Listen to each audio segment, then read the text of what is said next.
ദൈവസന്നിധിയിൽ പ്രാർത്ഥിച്ചാൽ മാത്രം പോരാ, ആ പ്രാർത്ഥനയിൽ ഒരു പ്രവൃത്തിയുള്ളൊരു പങ്ക് വിലപ്പെട്ടതാണെന്നുള്ളതാണ്. പഠിക്കാതെ കൈവരിച്ച് കുട്ടി ഇവിടെ വന്ന് നിന്ന് കഴിഞ്ഞാൽ ഒരു കാര്യമില്ല. ഈ വിശുദ്ധ കുർബാനയിൽ വന്ന് നീ നിന്നിട്ടൊരു കാര്യമില്ല. നമ്മുടെ ഒരു പങ്ക് വിലപ്പെട്ടതാണ്. ഇവിടെ വന്ന് നിന്ന് കണ്ണടച്ച് ഇങ്ങനെ ഉറങ്ങാണ്. എന്താ കാര്യം? എൻ്റെ പങ്ക് വിലപ്പെട്ടതാണ്, അത് മനസ്സിലാക്കുക. എൻ്റെ കുടുംബത്തില് എൻ്റെ ഭാര്യയെ ഞാൻ മനസ്സുറന്ന് സ്നേഹിക്കുന്ന ഒരു പങ്ക് വിലപ്പെട്ടതാണ്. അതുപോലെ ഭർത്താവിനെ സ്നേഹിക്കുന്ന ഒരു പങ്ക് വിലപ്പെട്ടതാണ്. നമ്മൾ ചിന്തിക്കേണ്ടതേയുള്ളൂ, ദൈവം നമ്മുടെ ഒരു പങ്ക് ഞാൻ എങ്ങനെ തീഷ്ണതയോടെ അത് ചെയ്യുന്നു എന്ന് അറിയാൻ വേണ്ടി കാത്തിരിക്കുന്നു എന്നുള്ളതാണ്. അവനൊന്നും മിണ്ടാതെ അതിലേക്ക് ഇറങ്ങിത്തിരിക്കുക. ഇത് തന്നെയാണ് നമ്മൾ ഓരോരുത്തരും ചെയ്യേണ്ടത്. അത് തന്നെയല്ലേ കാനായിലെ കല്യാണ വിരുന്നിലുണ്ടായത്. മാതാവ് പറഞ്ഞു വെള്ളം നിറയ്ക്കാൻ. അവരെന്തെങ്കിലും ചോദിച്ചു, എന്തോരം നിറയ്ക്കണം, എന്തിനാണിത്, ആരാണ് ഇനി ചെയ്യാൻ പോകുന്നത്, ഇതുകൊണ്ട് എന്താണ് നടക്കാൻ പോകുന്നത്?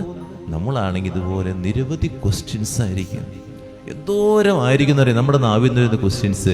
ദൈവസന്നിധിയിൽ ഇതുപോലെ ചോദ്യങ്ങൾ ചോദിക്കാനല്ല, നിന്റെ പങ്കാണ് ദൈവം ആഗ്രഹിക്കുന്നത്. ദൈവം നിന്നോടൊന്ന് പറയുന്നുള്ളൂ, ഇറങ്ങ്, പോ, ബാക്കിയൊക്കെ ഞാൻ നോക്കിക്കൊള്ളാം എന്നല്ല പറഞ്ഞത്.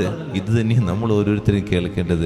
ബാക്കിയെല്ലാം അവൻ ചെയ്തോളാം എന്ന് പറഞ്ഞു കഴിയുമ്പോൾ അവൻ്റെ ഒരു ഉറപ്പ്, ആ ഉറപ്പ് സ്വീകരിച്ച് എനിക്ക് ധൈര്യത്തോടു കൂടി മുന്നോട്ട് പോകാൻ പറ്റുന്നുണ്ടോ എന്നുള്ളതാണ് നമ്മൾ ചിന്തിക്കേണ്ടത്. പലപ്പോഴും നമുക്കത് പറ്റാറില്ല, നമുക്കത് പറ്റൂല.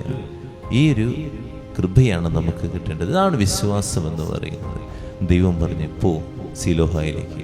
ഇതുപോലെ ദൈവത്തിൻ്റെ വാക്ക് കേട്ട് 100% വിശ്വസ്തയോടെ ഇറങ്ങാൻ എനിക്ക് പറ്റുന്നുണ്ട്. ഭയങ്ങളില്ലാതെ, ആകുലതകളില്ലാതെ, ടെൻഷനുകളില്ലാതെ എൻ്റെ ദൈവം എന്നെ കാത്തു പരിപാലിക്കുമെന്നുള്ള വിശ്വസ്തയോടെ 100% വിശ്വാസത്തോടെ എനിക്ക് പോകാൻ പറ്റുന്നുണ്ട്. ഇത് നമ്മുടെ ജീവിതത്തിൽ പകർത്താൻ നമുക്ക് സാധിക്കട്ടെ.